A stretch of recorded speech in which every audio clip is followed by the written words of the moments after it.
Okay, this was our first week of seriously training. Now, yes, we've been training for the past like 6 months for this race, but this was the first week that we actually had a plan and we weren't just waking up and asking ourselves, oh, okay, what do I feel like doing? No, we are sticking to it. And honestly, I think it went very well. I want to go day by day, essentially what we did and what we are going to have to do going forward.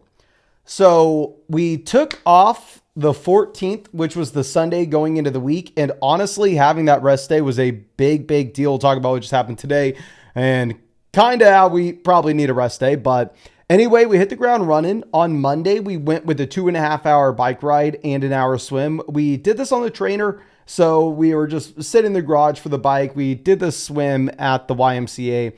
And honestly, both felt great. I mean, typically we weren't getting close to 3.5 hours of volume in. So I'm really happy with how this went.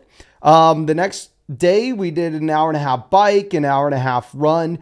And what I've actually noticed, and we'll see this with the run later on in the week as well, is if I get the bike going before the run, surprisingly, it's actually a better run. Like, I don't know why, but pedaling for like the hour and a half beforehand, it gets my legs really nice and warm where we're able to go out there and we're able to crush that run, and which we did Wednesday, another day on the bike. So this was the most volume that we've had on the bike pretty much the entire time training.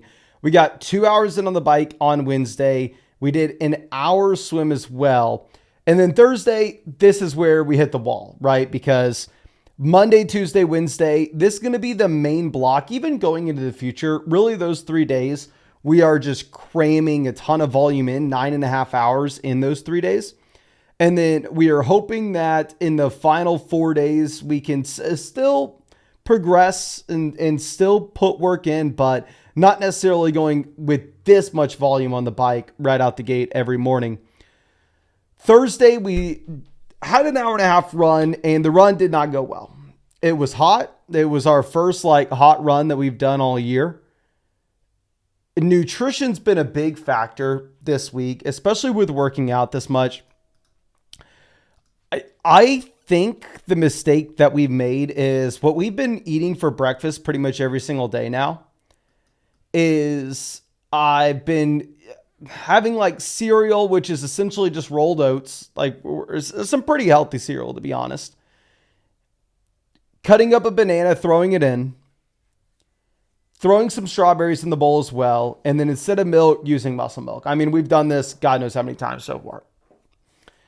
I don't know if it's just not setting the tone for us. I mean, obviously it's not real food, so I'd imagine we should be eating better, but it messed up my stomach for this Thursday run. Our legs did not feel good from the bike in the 3 days prior. We got through the run though. I mean, the run, I can always get through a run, no problem. I mean, you don't really have an option to bail. If you're 5 miles out, you got to run 5 miles back regardless. But when we got into the swim, then that's where we saw our issues. We only made it about, I want to say 30 minutes into the swim. We were supposed to have an hour and a half swim. This was supposed to be our big swim of the week, was on Thursday. We got half an hour in and we bailed.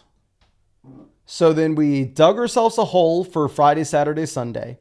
We essentially had to take that hour that we owed on the swim and find a home for it. Friday, I thought we could possibly get it done. I thought we were going to be able to bike for 3 hours, which the bike felt really good on Friday. We biked for 3 hours, thought we were going to be able to swim for an hour after. We swam for like 15 minutes. Saturday, there was no hope. We had a busy night planned, and we had an hour on the bike, an hour and a half run. Oh, I think Saturday, let me check. We may have gone an hour and a half on the bike thinking that we only needed to do an hour. I mean, that would actually be pretty good because that would give me more confidence going into this next week. So Saturday, yeah, we went an hour and a half on the bike. We were only planning for one though, but we did an hour and a half on the bike, an hour and a half run as well. This run, best run of the week. I want to say this was the best workout day that we had was on Saturday. And then on Sunday, because we still owed about like 45 minutes on the run, on the swim, I think we owed like 40 minutes.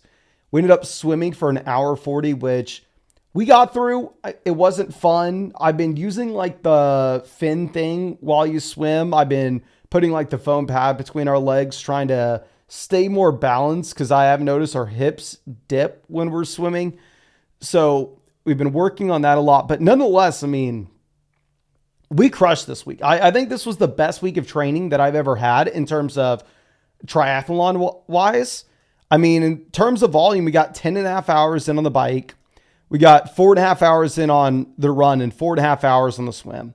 So, I mean, that was almost 20 hours of volume. This isn't to mention the fact that we got in this is kind of why Thursday went bad now that I think about it. Thursday, we got in a leg workout right after our run before the swim, which we bailed on. We also ran out of food then, but we got in that leg workout. I think we did an upper body workout on Friday. So we got our lifts in Thursday, Friday. We got in our pull-ups most days this week as well. I think Sunday was the only day that we didn't. So we were able to lift and we got through the week, which I am very happy with. But going into the future, the lesson that we've learned here is I can't use Sunday as a catch-up day. Because going into week 2, this is going to be a week where we're going to be adding in a decent amount of volume, where we're going to be training for about 20 and a half hours. So an extra hour than what we did this prior week. We're going to continuously try to progressively overload, specifically with the volume to keep it simple.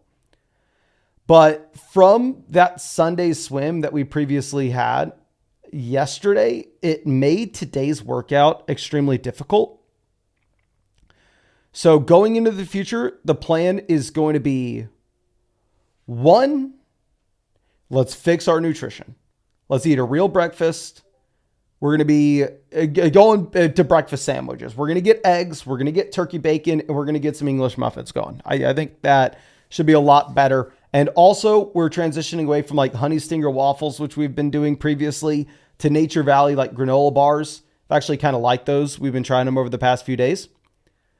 So we're going to fix our nutrition, particularly breakfast is the main thing I think we need to focus in on. We are going to make sure we hit our workouts and we're not saying, oh, I don't feel like swimming for an hour and a half. Let's punt this down. Because this next week, we have a 2.5 hour bike ride and an hour swim on Monday. I'll talk about what we just did. I already completed Monday's workouts. It was tough. Let's just say that. Tomorrow, Tuesday, we have an hour and a half bike, an hour and a half run. Wednesday, we have a 2 hour bike, an hour run. So Monday, Tuesday, Wednesday, pretty much the same as last week. Thursday, we have an hour and a half run, an hour and a half swim. That was the day that we bailed on the swim. We're going to get our nutrition right. We are not going to bail there. And where we are going to be adding volume this next week will be on the weekend with Saturday and Sunday. Because Friday, we still have our 3 hour bike, not changing anything there. Saturday, we're going to get an hour and a half bike into a 2 hour run. So we'll have a longer run on Saturday. And on Sunday, we're going to do an hour and a half swim. Sunday, we will do that. So this upcoming week should be about 20 and a half hours total of training. The majority of this, we are trying to stay in zone 2. I'd imagine our heart rate is elevating probably a little bit too high in some of the runs on the hills. Definitely too high in some of the hills on the bike. So overall, even though we're planning on just trying to stay in zone 2 for everything, we are getting up close to like 170 for small durations with some of these workouts with our heart rate. And we're training for an Ironman, right? So I think the big thing is just making sure that we have the aerobic base where we can survive. But I think that should be it for this video. I'm really proud of what we did this past week. And yeah, I want to reiterate our goals for the week, fix our nutrition, and hit our workouts on time.